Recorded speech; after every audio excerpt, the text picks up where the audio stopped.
بسم الله الرحمن الرحيم لا حول ولا قوة إلا بالله العلي العظيم الحمد لله رب العالمين وصلى الله على سيدنا ونبينا أبي القاسم المصطفى محمد اللهم صل على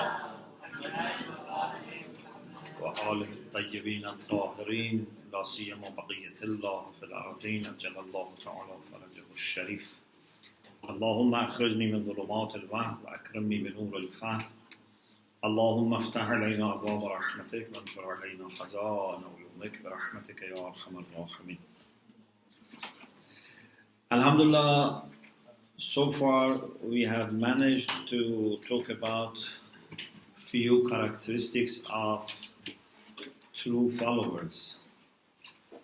We talked about piety, about sincerity, about obedience, loyalty, truthfulness, being unbiased, and being able to keep things confidential.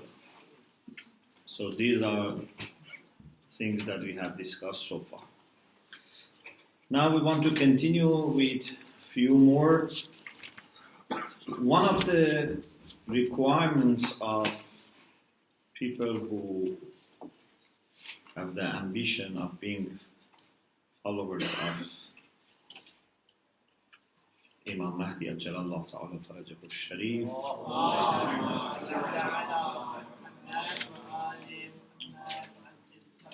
and the people who are working under Imam and act as deputy of Imam for us is that they have to be able to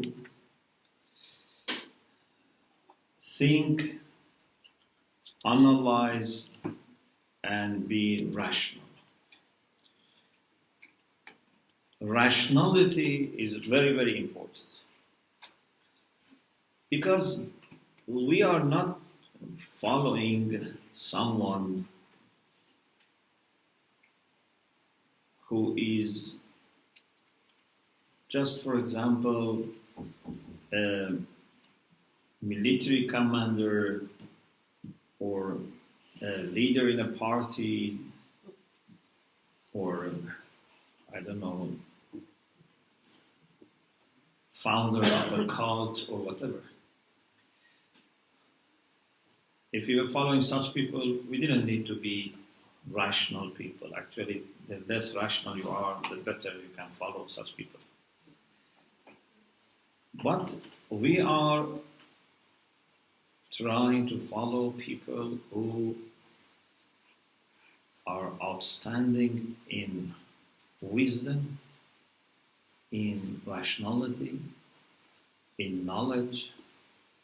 So the more we resemble them, the more we can share their characteristics, the better chance of following them. So I mentioned some hadiths about rationality and then about things that can help or weaken rationality. But if you are more interested, so we have a series now in the Hose, Practical Wisdom.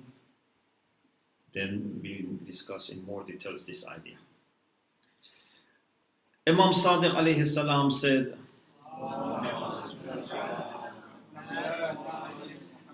Al-aqlu dalilul mu'min. Reason or intellect is the guide for a believer. A believer needs aql to guide him.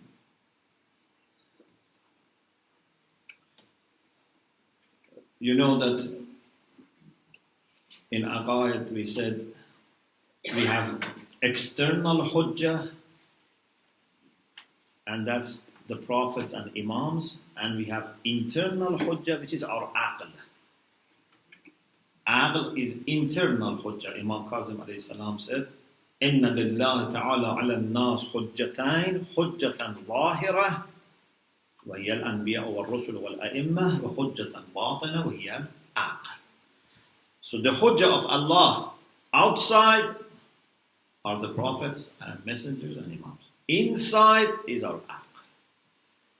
Or as some say, some scholars, aql is internal prophet. Yes? If there was a way for us to take prophet inside us, that would be our aql. And if you want to bring your aql out, that's the prophet. The prophet is embodiment of aql. So we as individuals or as community need to be following aql. And following aql means following reasoning. It means you go by reason. You are driven by reason. In Hausa we say, نحن أبناء الدليل. We are children of reason. نميل حيث يميل. We go wherever the reason takes us. We are not biased, we are not prejudiced. We just see where the argument is heading. Evidence, proof takes us to this direction or that direction, to accept this or not to accept this. We should not accept without reason, and we should not reject without reason. You remember we talked about this in akhlaq. To accept you need reason, to reject also you need reason.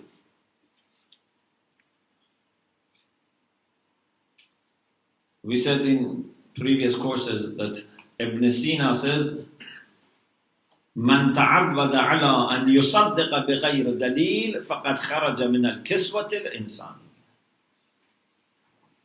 Whoever is used to accept without reason, he doesn't ask for reason. Whatever he is hearing or seeing or watching, reading on newspaper, reading on internet, whatever, he accepts. Ibn Sina says, if someone does this once, twice, this can be mistake. But if someone is used to this, ta'awwada, has become ada, his habit. Whoever is used to accept without reason, he is no longer a human being.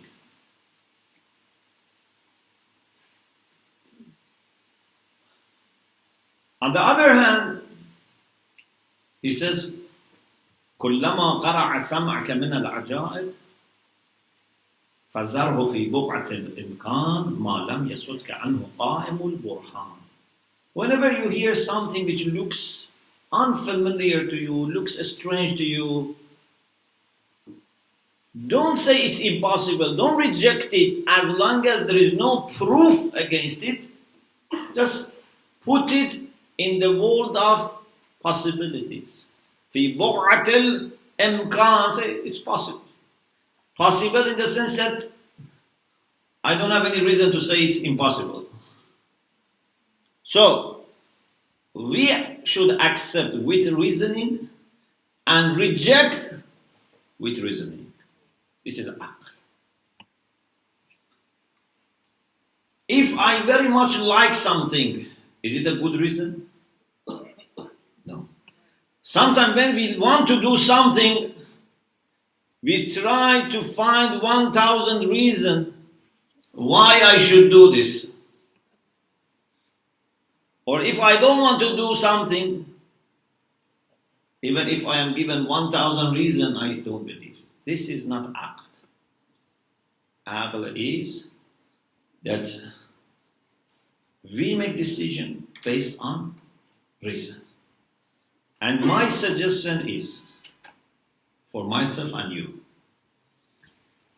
if you want to do something anyway, don't deceive yourself and other people and bring reason. Be honest and say, I have no reason but I want to do it. It's much better than deceiving yourself by bringing false reason. Because at least now your aql can remain safe. But if you get used to deceiving yourself, then a time comes that even you don't understand that you are cheating. So I prefer, if someone wants to do something wrong, says, I want to do something wrong. And I have no reason and I am an irrational person. It's not as a sense of because you have no haya. No, as a sense of you admit your shortcoming. You say, I am a weak person. I cannot resist. Okay. But it's better than you hide your weakness behind reasoning and, discussion. And unfortunately, some people are good in arguing, especially with simple people. But on the day of judgment, you cannot argue with Allah subhanahu wa ta'ala. You cannot deceive Allah subhanahu wa ta'ala. So it's better to be just honest. So, if you want something, don't let your desire cloud your understanding.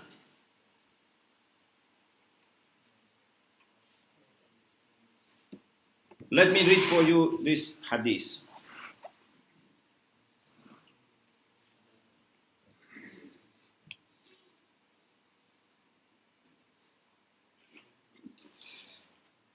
For example, Imam Ali alayhi salam said, ذهاب العقل بين الهوى والشهوة. ذهاب العقل بين الهوى والشهوة.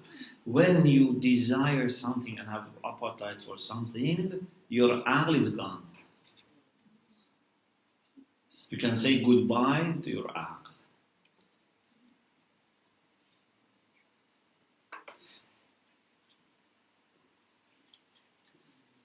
In another hadith, Amirul Mu'mineen alayhi salam said, Kathratul amani min fasad al-aql. If you have lots of dreams and wishes and desires which are not realistic, this is because of corruption of aql. And also it corrupts further aql. A person who is living in his or her dreams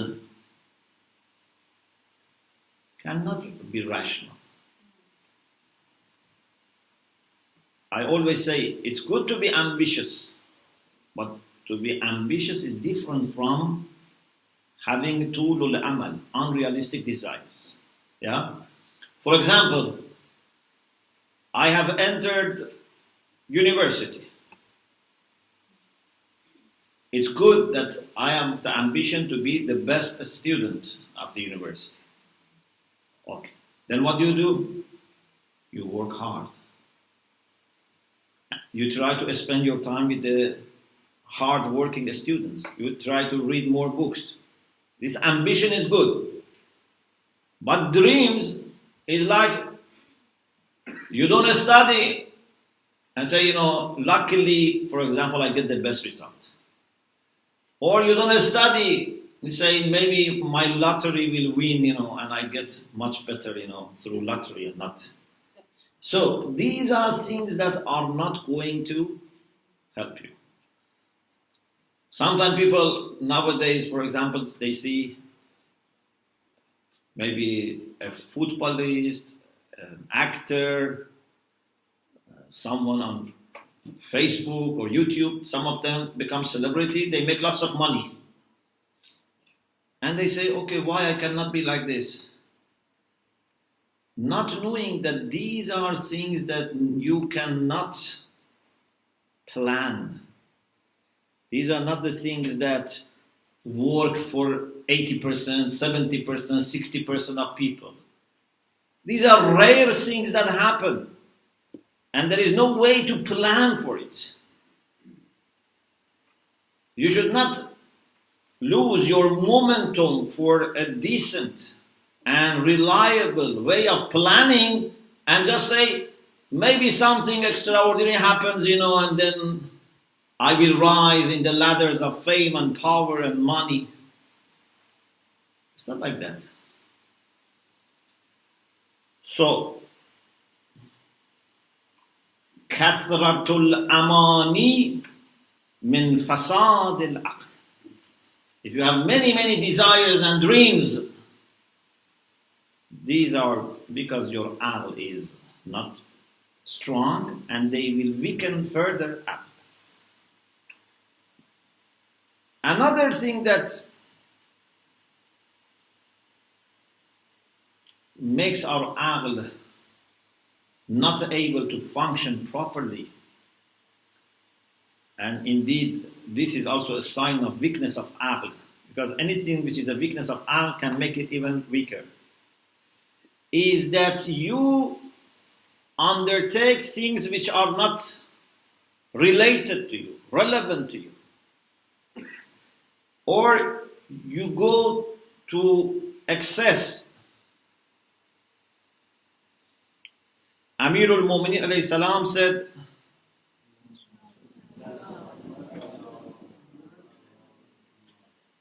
إذا قلت العقول كثر الفضول.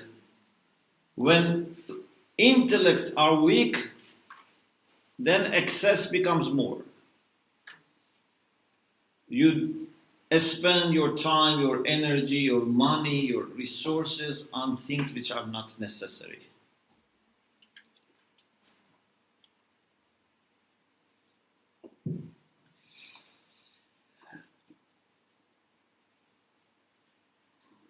Another thing is, if you are a rational person, this is very important for me. A rational person very much invests on what? On speaking and listening, on discussion. Because what activates aql, polishes aql, keeps aql in good shape and form is discussion with rational people. When we are engaged in good discussion, not biased discussion, not emotional discussion, no, discussion with rational people, then everyone brings his or her perspective. They shed light on the subject. I can see maybe one thing, two things, but there can be 10 different things that I have to consider. A good, rational person would never make his or her mind closed and makes decision and says, I don't want to discuss. Sometimes people are afraid of weakness of their point and they say, I don't want to discuss. If you have come to this point rationally, you should be able to discuss it. Because you are not a person who receives wahy. Yes, if you are receiving wahy, you cannot discuss it with people. How can I convince them? If you are being inspired by Ruhul Qudus, okay, you don't need to discuss with people. You share it with people. But we are all ordinary people. We should be able to discuss, speak and listen. A rational person is always happy to talk, but he is happier to listen.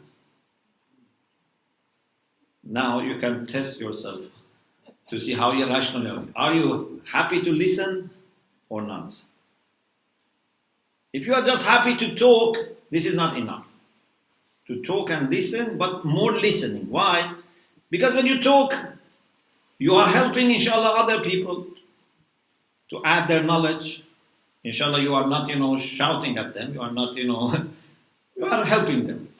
But you feel as a rational person that you need to listen more. Amir al-Mu'mineen says about that brother in God that he had. You remember in Akhlaq we had this Kana li fi ma madha akhun fillah. I had in the past a brother in God. But some people say maybe it was Prophet, maybe it was Abu Zar. There are different opinions. One of the things that Imam says in that saying is Kana ala an yasma' ahrasa minhu ala an yatakallam. He was more interested in listening than talking. He wanted to listen more than talking. This is the sign of a rational person, a sign of truth-seeking person. Inshallah, I talk more about mashwara later. Amir al-Mu'mineen said, من ترك الاستماع من ذوي العقول مات عقله. Whoever stops listening to intelligent, rational people, his intellect or her intellect dies. Your intellect needs fresh air, and fresh air is coming through listening, through reading, not just repeating yourself. If you just repeat yourself and keep thinking yourself, you suffocate your aql. Because you don't give different vitamins to your aql. You are just repeating yourself. Sometimes people keep thinking, and then they become depressed, they become angry. Sometimes they commit suicide. Because when we are alone, we become very destructive. There is a very profound saying which says, "An-nafsu illam tashqalha shaqalatka." If you don't make your nafs busy, nafs will make you busy. You have to have plans to engage yourself in positive things, in getting something beneficial from outside. Otherwise, if you leave your nafs, produces poison. Imagine if most of people, if you are few days at home and not going outside and not meeting anyone, your way of thinking will change. You can easily become mad. It's very easy, it's not difficult to become mad. Just don't listen to anyone, be away from people and keep thinking. After sometimes you lose your eye. It's very easy. Sometimes things that maybe people laugh, but you can start believing in them.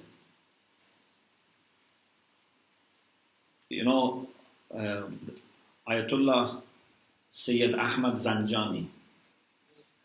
He is father of Ayatollah Shubayri Zanjani, one of Maraji, and Ayatollah Sayyid Ahmad Zanjani was friend of Imam Khomeini. He has a book, Al-Kalam Yajurru Al-Kalam. Al-Kalam Yajurru Al-Kalam means one conversation leads to another conversation. So he brings different points, moral points. In one part he talks about waswas. Sometimes we can never make up our mind. For example, it can be for different things. Sometimes people are waswasi about cleaning. Either tahara najasa, or sometimes even people who are not religious. For example, about cleaning of home. They clean 10 times, 20 times a day. and they are not happy. And you cannot touch anything. If you touch anything, they have to repeat. They wash you and then they wash the home. Sometimes people are waswasi about wuzu.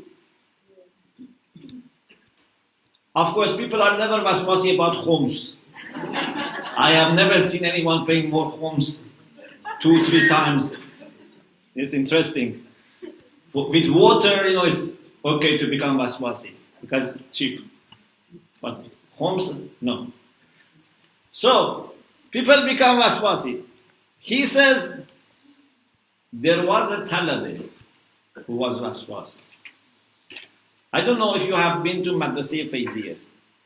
Madrasa Fayziyah has a very big courtyard. There's a big courtyard. And there used to be a fountain in the middle. Recently what they did, they made a whole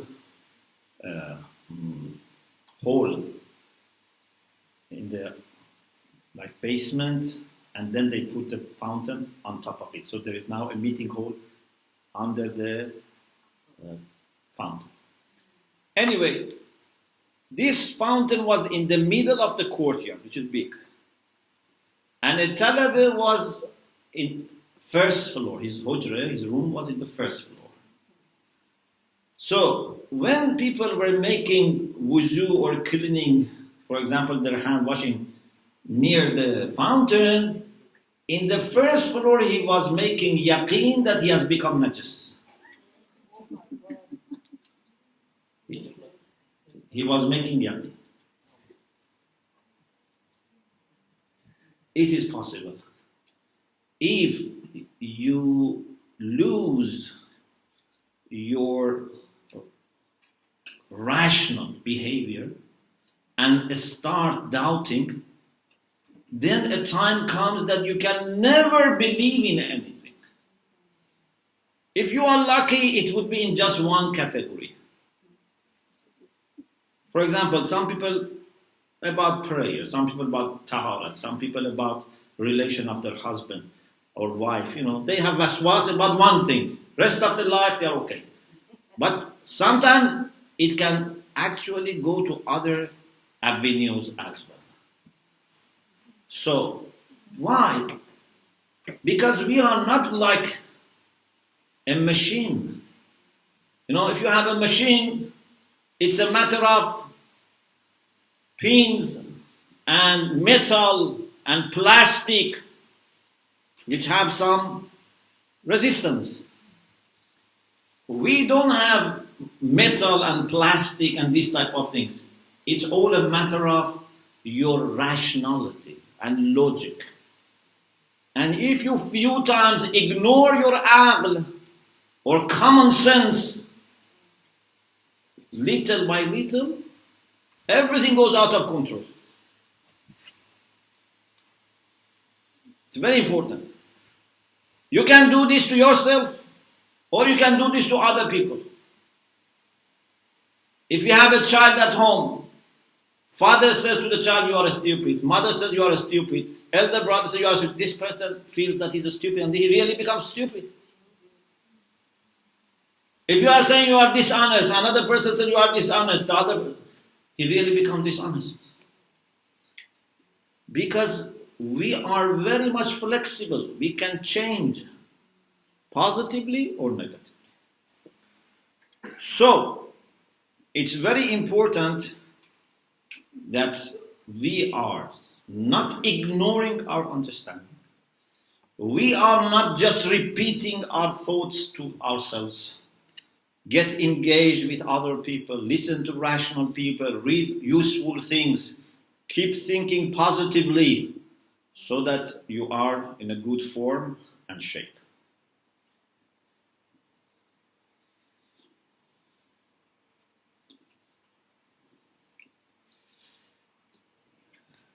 There is a beautiful story in Majma'ul Bayan. It says, أثنى قوم على رجل عند رسول الله صلى الله عليه وآله وسلم.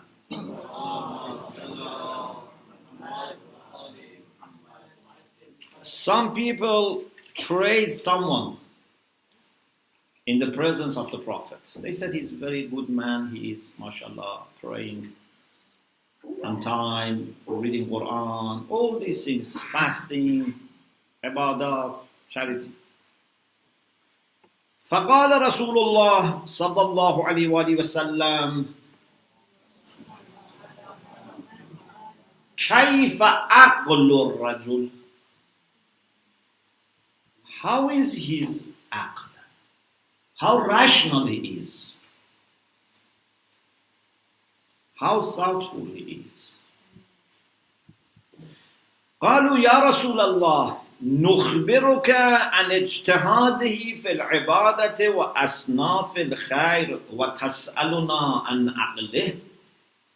O Messenger of God, we tell you about his ibadah and doing lots of good things. You ask about aql, for sure. His aql must be okay. They didn't know that aql is not only one level. Either you are mad or you are aql. No. Aql has different levels. Maybe someone, according to medical standards, is not mad. We don't put him in mental, for example, section of the hospital. But how rational he is.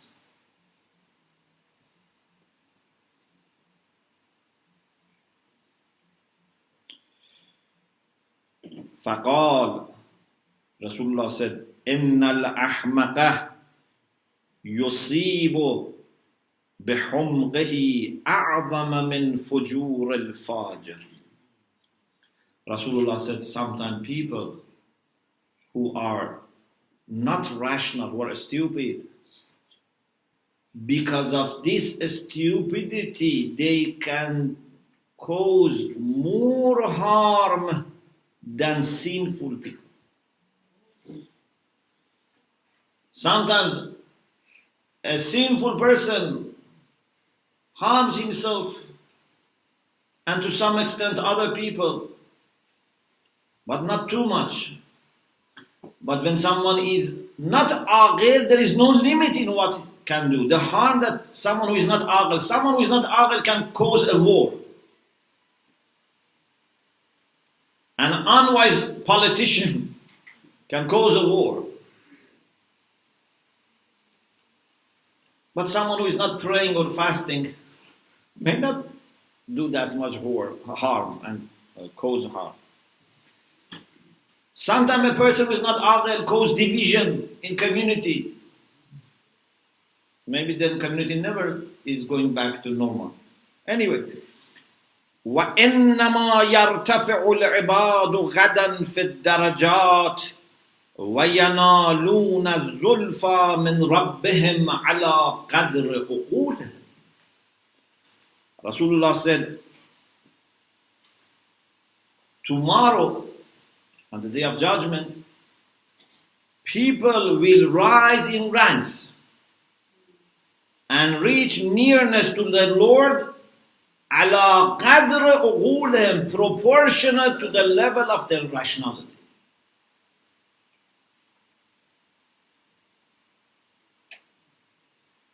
It is our rationality and wisdom which is the main factor in determining what position we would have.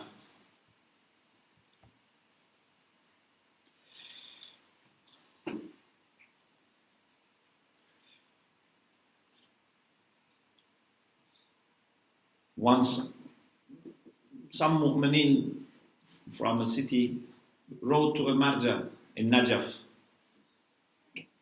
that please appoint this alim that we have in our city as your wakil. We need someone to be representing you.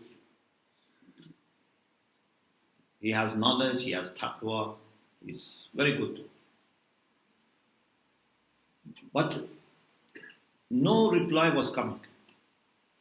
They used to send letters with zawar, whatever, but no response was coming. Then some of them managed to go and meet Agha and ask him, we requested you, but you didn't reply. He said, you informed me about his knowledge and taqwa, but you didn't tell me about his aql. I cannot appoint someone that I cannot trust his aql. How rational he is, how wise he is. Wisdom is very important.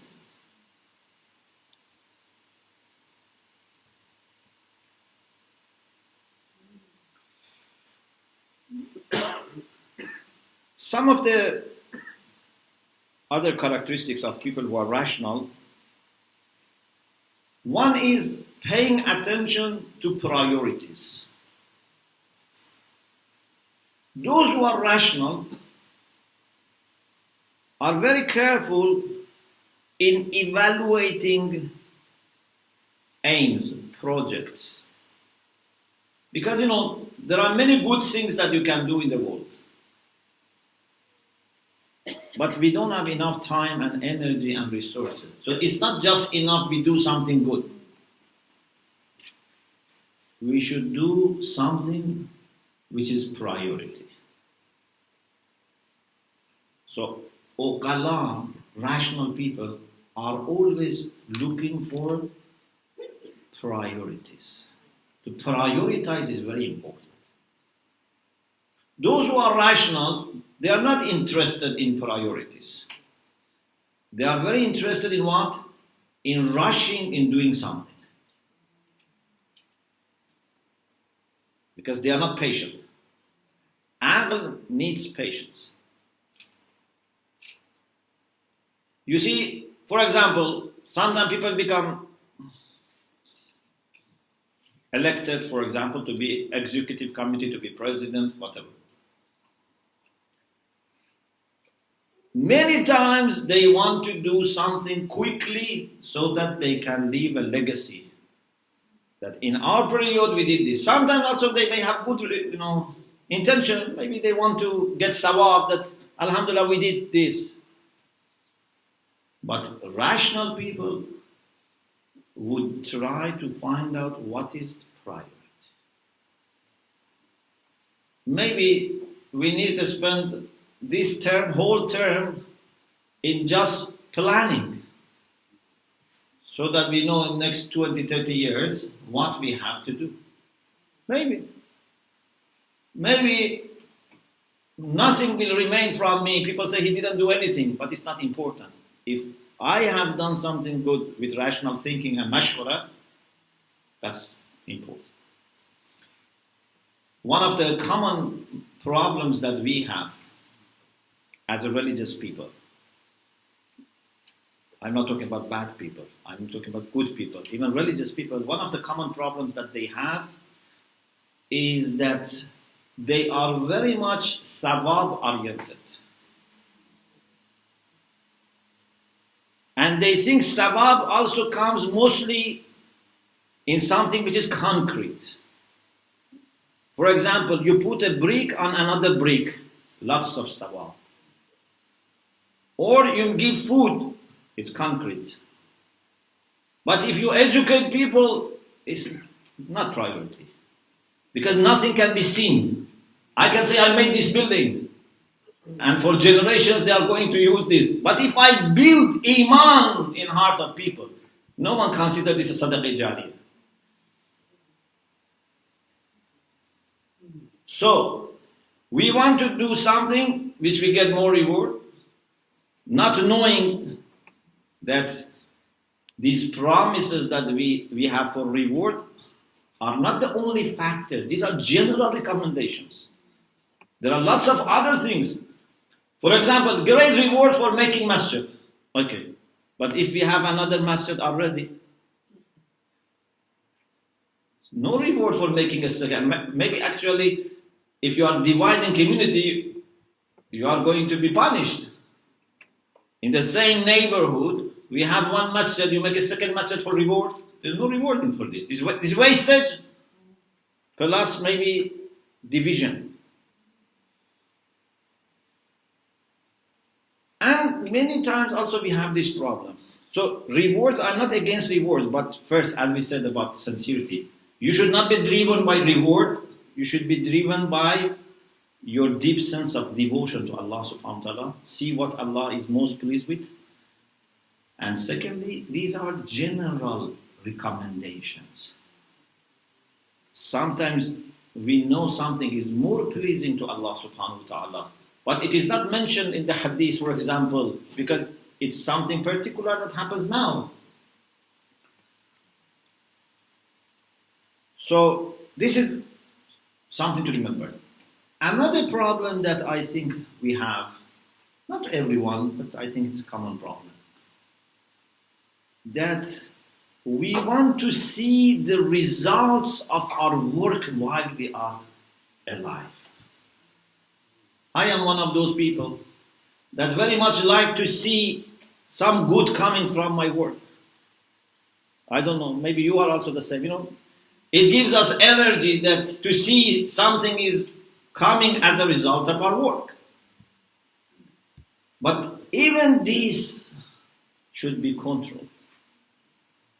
Because this means that we can only then undertake projects that are short term. Because I have to see the result. I never do something that lays foundation for next generation. I have to do something quick. So a rational person is not thinking about these issues. What legacy I'm going to leave behind, it should be concrete, it should be something that I see myself. No. What is priority? What would be most pleasing to Allah subhanahu wa ta'ala? This is very. Another sign of rational people is they don't lose their focus by too many distractions or by new things emerging. Sometimes, for example, we start a book. Before we finish it, we see another book, we leave it. We start that book. Before we finish it, we leave that. We start the project, then someone comes and says, we have to do this. Okay, we leave it aside, we do another. So this means that we never finish anything. We never complete something. And we keep starting and leaving half the way. A rational person, before starting a project, before undertaking any task, thinks about it, but then after that, make sure that it delivers this and finishes. Rational people would not be influenced by propaganda, by media, by pressure groups. You listen, you consider everything, but you don't let things which are not rational just because they have pressure to change your mind. This is very, very difficult and becomes more and more difficult to remain focused, not distracted, and not feel pressurized. Many times we give in because of little pressure, because of few phone calls. If what you did is mistake, okay, it's good. Even one phone call should make you change your mind if it was mistake. I'm not saying we should be stubborn, but I'm saying if it was correct and you really carefully decided, then you should not easily stop. لا يخافون في الله لومة لائم. If something is right and we have made sure that we have rational procedure for making this decision, then we should not be afraid of blame of people. Or we should not do things just to attract people. It's very good to attract people, but to attract people to good programs, not to have programs to attract people, and then attraction of people becomes the main factor, how to run programs. We bring a speaker, for example, because we want to attract people. And this means that the people that you want to attract, they would lead you in what should be offered. Yeah? It's like that, for example, we ask patients, which doctor do you like? The one who gives you just syrup or the one who wants surgery? Everyone says, the doctor that gives us syrup. Yeah? So member should not become like this. We bring people to member that gives us syrup, not surgery. We bring to member people who make everything permissible. Alhamdulillah, we were worried. Now someone, a member, is saying this. What can be better than this? You do what you like and you have sanction of someone. But this is not rationality. Rationality is you have proper methodology for making decision. What program to offer, whom to speak, or ask to speak. All has to be rational. No influence from pressure group, from people who have money. If someone gives money but has condition, it should not be accepted. And this money has no barakah. If someone because of money wants to manipulate. Fame, majority are not factors. Sometimes majority can be wrong. Sometimes majority can be right. Yes, if everything is equal.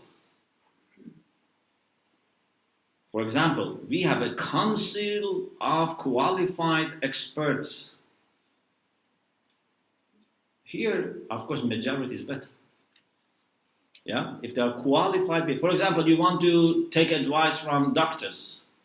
You have few qualified, sincere doctors. There is disagreement. You go by majority. Yes? But I cannot call people of, for example, community who are not doctors and by majority decide for my treatment. Anything which needs expertise, majority of experts is counted, not majority of people. So, we should see what is the rational preference. To be old or to be new, none of them is rationally the proof. Sometimes people are very interested in new things. They want to hear new things. They want to say new things. You know, some speakers, some scholars, unfortunately, suffer a lot because they want to say new things, but they don't have knowledge to say new things, so they have to say heretical things. Because they have nothing to add. Everything is already in the books. And it's not that they are cutting the edge in science and knowledge.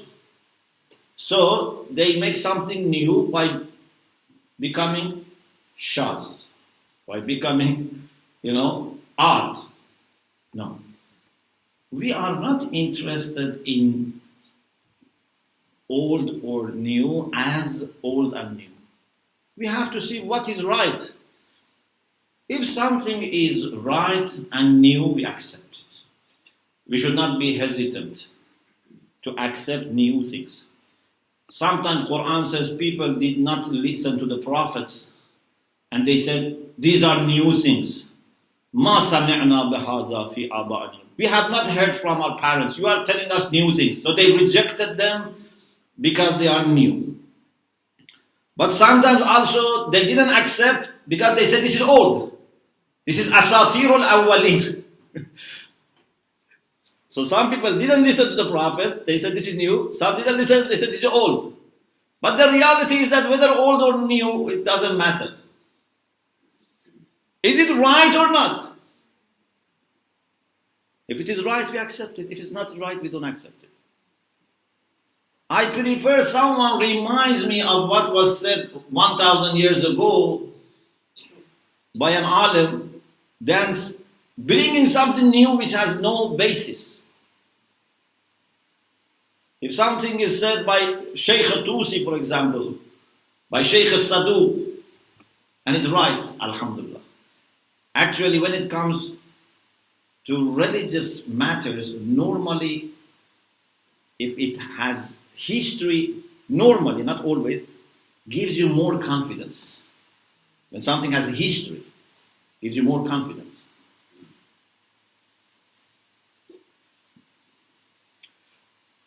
Okay, now let's go to another topic.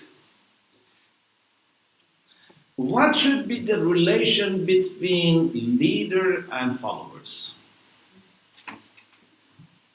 Should leader make all the decisions and followers just follow him because they know he is very good in rationality, in knowledge, in piety, experience? So it's easier, we don't think. Instead of all of us thinking, one person thinks on behalf of all of us, and we put our energy on implementing what he says. My understanding is this. Wallahu a'lam. I think people are different, of course.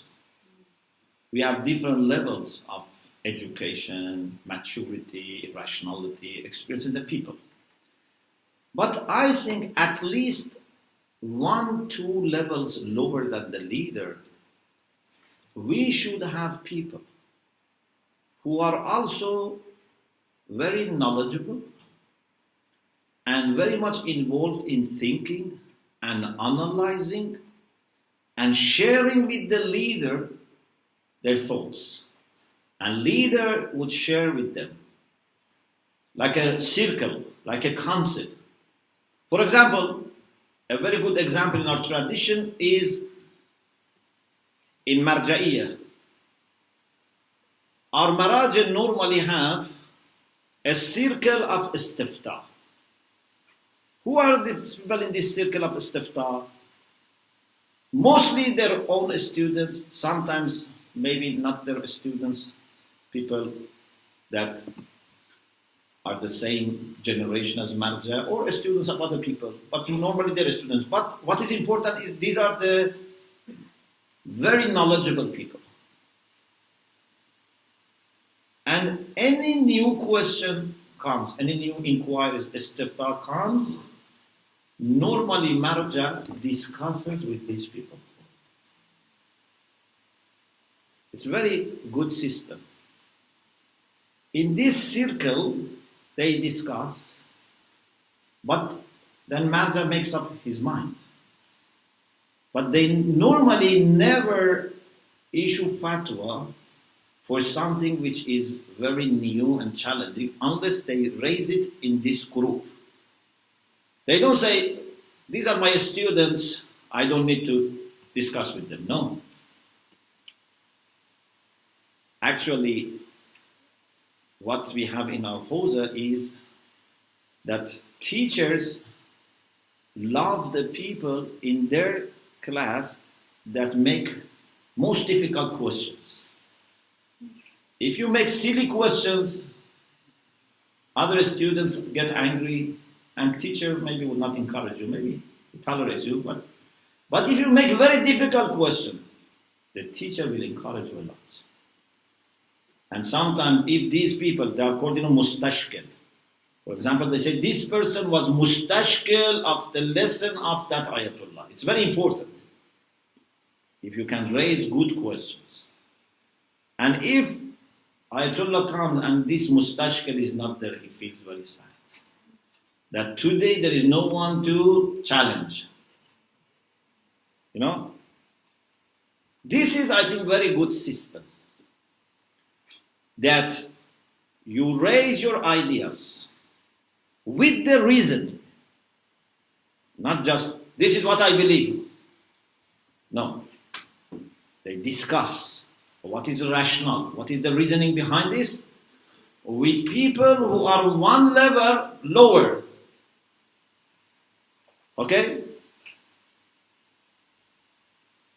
Not with every person. What I cannot understand is why some people who have new ideas bring their ideas to member or public platforms. I cannot understand. If you have new idea, with the reasoning, take to the people who are in your level or higher, or one level lower at least.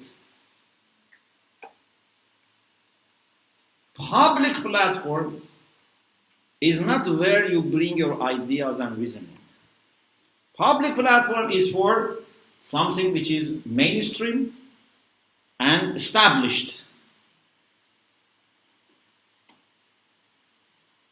If we invite, for example, a doctor to give us some, session on health, what do you expect from him? You expect from him to say something which is accepted by mainstream medicine and doesn't, waste our time by bringing scientific evidence to prove this and that. There are so many papers who say this and that. We are not in here a medical university or, at the level of PhD. This is a public platform.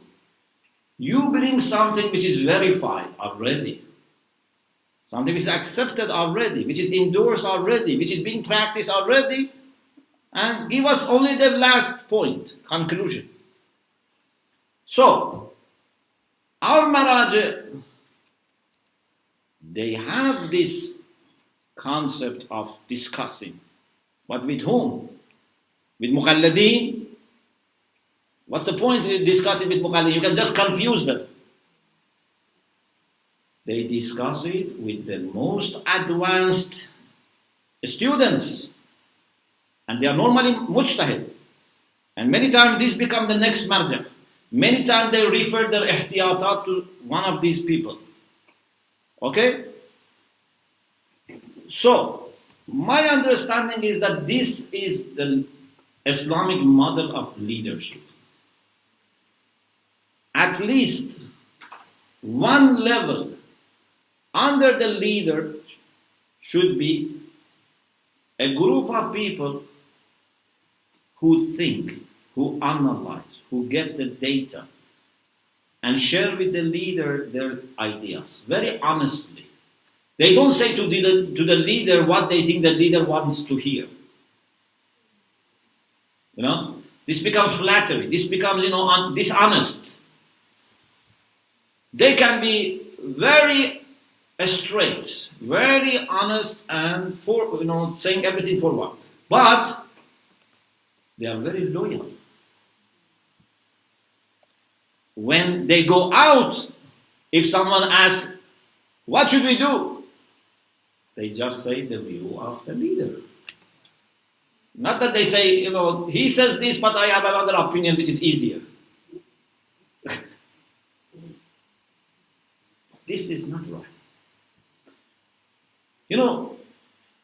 If you know someone is following a marja, and that marja has a fatwa which is difficult, anyway, and you have a fatwa which is easy, why you need to mention to them? Your fatwa has no practical value for them. And they are not a scholar, so it has also no educational value. It has no value at all for them. Just the only thing is that you break their hearts. You put doubt. This person is fasting 18 hours, and just you make him always suffer that maybe there is another view that I shouldn't fast 18 hours. This is not rational. If you have any idea, share it with the leadership, share it with the marja. Write papers, with arguments, with hadith, with sanad, everything sent to hawzas. Don't expect to change next day. Anything scholarly will open its own way. There are hundreds of Dars Kharaj students. They read everything available. If you cannot change the view of marja, okay, the next marja. Be patient. But everything has its own method. Not just, breaking the heart of people, breaking the confidence of people, damaging the system. This is not rational. So, we need to have people that with maximum honesty share with the leader their ideas. They think, they study, they discuss, but when it comes out to the public, they are just loyal and obedient. They just try to help him in the best way that they can. There is no ego here. I told you the first session that the best candidates for leadership, the next leaders, are the most loyal followers. If I have ambition of replacing the leader, this puts you into totally different mindset. You can never be an Islamic leader if you are preparing yourself for leadership. One of the things, when we go to Hawza, we try to learn. I'm not saying we have learned it, but we try to learn, is never plan for yourself to occupy any job. If I say, I am working hard to become marja, you can say you are finished. It's not a privilege. Why you are trying to become marja? I try to be the most established speaker. Why? You just have to learn and serve and help people who are already working. If a time comes that there is no one else and it's only you who can take this role, okay, you take this role. But you should never think about one day I want to occupy this. I want to become the most famous reciter, a speaker, the writer, alim. Why? Why you cannot serve the people who are already doing these things? If 30, 40, 50 years we work against our selfish desires, maybe by the time we become 60, 70 years old, maybe we can have a little bit hope that we are not selfish. Because nafs is not easily surrendering or accepting defeat. You have for decades work on your nafs. And one way to make sure that your ego is being controlled and weakened and inshallah eradicated is to serve others. If there is someone there as a marja, as a leader, as an alim, why I cannot serve him? If I have anything I can offer him, and inshallah you will get reward even more because you will be getting reward from whatever that person is doing. You are also having share. So, loyal followers think, analyze, especially the level close to the leadership, but they are very respectful. They don't become critical, especially in the public. In private meeting, very straight, very honest. When we come out, we all have to support the leader. That's the only way that we can keep the unity. I think we stop here, and inshallah we have one more session next week, and with your dua, inshallah, we mention a few more remaining points. وآخر دعوانا أن الحمد لله رب العالمين.